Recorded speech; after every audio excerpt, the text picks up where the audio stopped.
Hello Weekend Warriors, it's time for another edition of the Weekend Warriors Workshop, and in this edition we're doing a router copy carver. This episode is somewhat dedicated to my friend J.R. Bazell from BazellWoodworks.com. If you get a chance, you want a humidor, something very, very finely crafted, go check out his website because J.R. does a fabulous job. But J.R. was going to do a job for me for a classic piece of equipment. However, it was a little bit intricate, and he would have had to have the piece of equipment in his hand in order to do it just perfectly. Well, since he's where he is, and I'm halfway across the country, that wasn't real practical. So I told him that he needs a router copy carver. And then I thought to myself, Self, you need a you need a router copy carver. So I started thinking about him. Now, I had seen a couple designs online, and I saw a demonstration of one at Woodgears.ca. That's a YouTube channel. The owner of it is Matthias, and Matthias is a woodworker that I would dream of being. He's incredible. So I decided to use the heart of his system, which is the part that holds the router and moves in the X or the horizontal axis. And because my design is, I feel it's real close to his, I'm not going to do a plan for this thing on my site. Now, it's not identical to his. I took my own liberties, but I think it's just too darn close. And Matthias takes good care of us DIYers. He produces plans. He sells them for a nominal fee. I mean, they're definitely worth spending the money on. So he takes good care of us DIYers, so I'm going to reciprocate by taking good care of him. I'm not going to put up a free plan on this one, so if you see something here, you like it, go check out his, and if you like the way he does it, buy the plan. Like I said, you won't be disappointed. Anyway, I've got my router copy carver set up, and so we'll change the camera around, we'll reset up the garage a little bit, and I'll show you how I made it, and then we'll actually do some carving. So hang on, and we'll get back to you. Okay, and here is my router copy carver. Now this is my prototype. I knocked this together here Friday afternoon, and it's really simple. It is 3 pieces of black pipe, basically gas pipe. I started with a 16-foot piece I had laying about, and I knocked it down to 30-inch sections. So these pipes here are 30-inch sections of black gas pipe. I raised it up off the table with they're just 2x4s cut 4 inches tall. 4 inches tall. And at 3 inches, I used my Forstner bits, and I cut a 1-inch hole.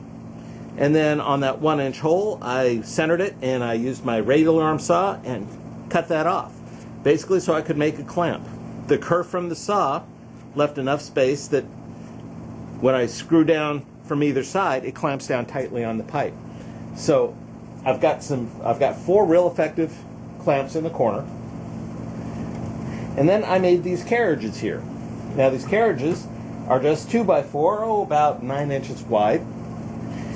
And on either side, I cut a 35-degree angle. And let's see if I can get a better shot of those. There we go. So, I cut 35-degree angles, leaving about a centimeter in between, on the bottom. And then, about 2 centimeters up, maybe 2.5 centimeters up, I drilled a hole at a 55-degree angle, so basically I get 90 degrees onto the pipe. And I mounted some caster wheels. These are just plastic caster wheels. I took them off the caster mounts and mounted them on. So I've got some pretty round and consistent carriages there.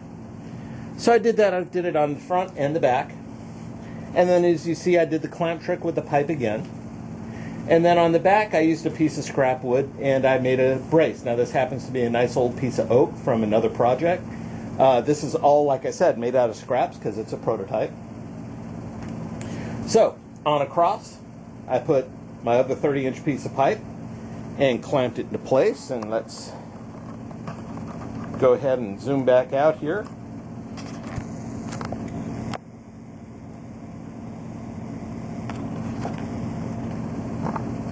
There we go.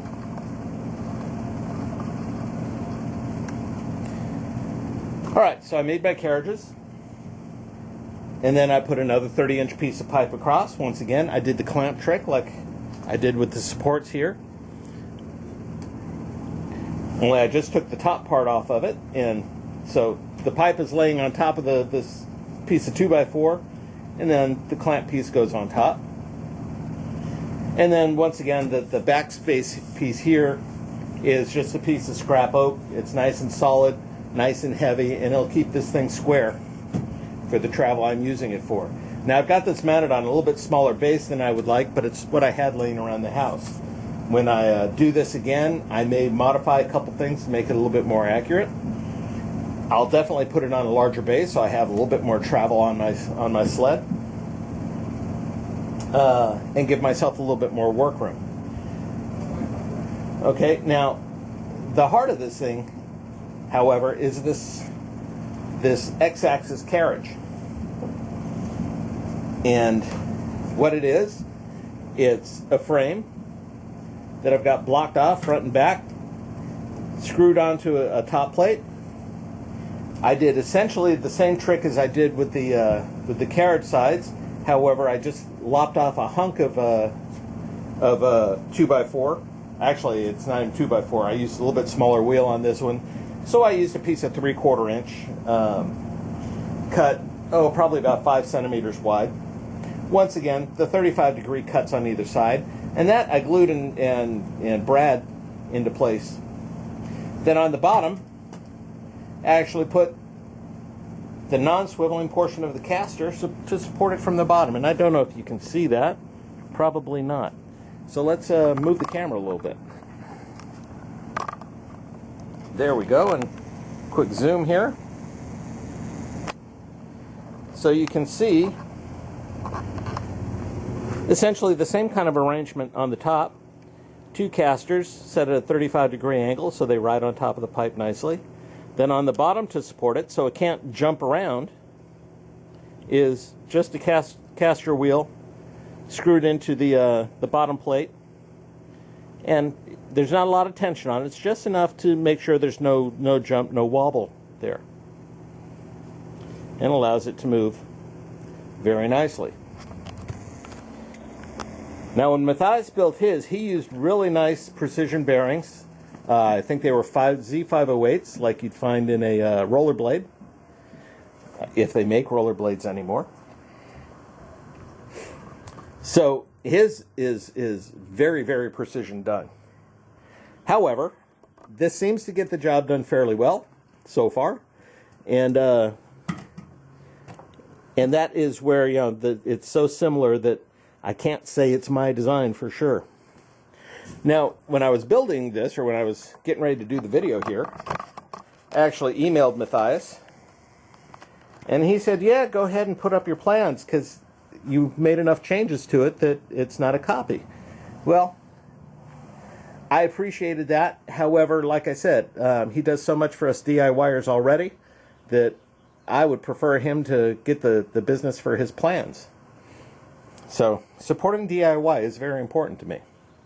Anyway, so we got the arm out, and then it's just a basic swing carriage. I've got a pivot pin on, connected to 2 vertical plates, connected to a horizontal plate. And my stylus here is on center with my router bit here. So where this guy goes, the router bit will follow. So I have the capability of going 30 inches in the Y direction, 30 inches in the X direction. Of course, that's not my cutting space, that's the length of my pipes. Oh, now I don't want to forget one of the differences. On Matthias's design, he put a box back here to act as his counterweight. And his support, his slide bed is long enough that, or I should say his side carriage is long enough that it won't interfere with the swing the way mine does. The box back there is for counterweights. which I have done instead on a longer stick. Now, the length of my stick gives me a better lever. So it only takes, I'd say about 6 half-inch bolts taped to it back there. Let me swing this around again. There we go. About, I don't know, 5 inches long, half-inch thick. There's 6 bolts back there, and it acts as a very nice counterweight to my router up in front.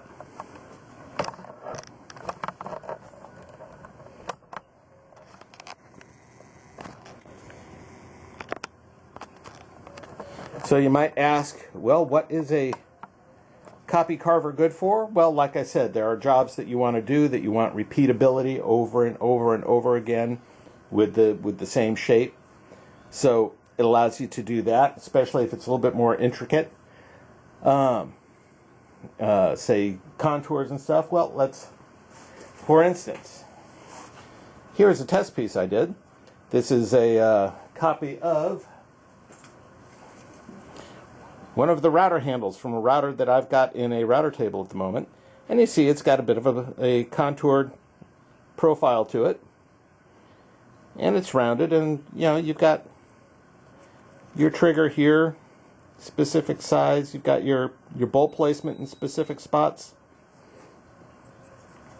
And here was my first prototype test on this thing. Okay? So I get the contour,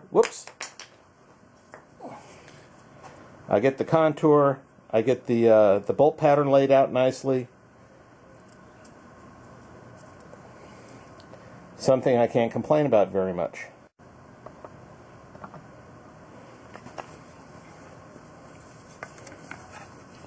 Alright, now we got to cut in some more time because I ran out of video on that one. Okay, so there I go, dropping it again. It's ghoulish cop, I wore my hat this time, so pretty happy about that. So now, let us be about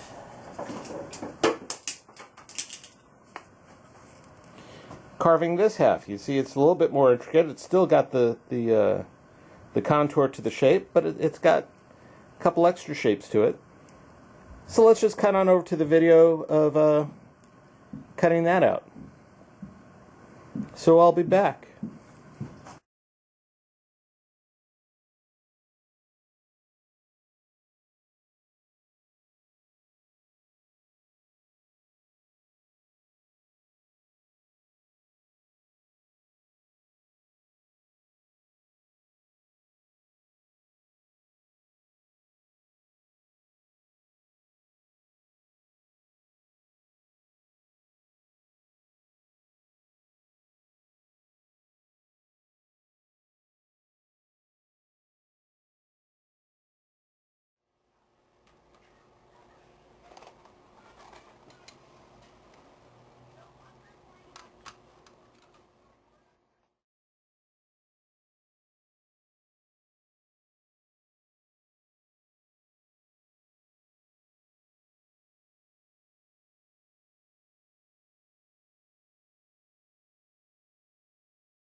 Okay, there we got it. One router grip, reproduced without very much calibration at all. If I actually calibrated the thing, it would be a much closer approximation of what you see there. You can see that I didn't drill the mount hole here because I have a screw filling that hole, holding it down to the bed, just like I did with these other ones on this one. But on the whole, I can't complain at all. I mean, look at that. That's a pretty darn good reproduction, including the contour of the cord inlet here.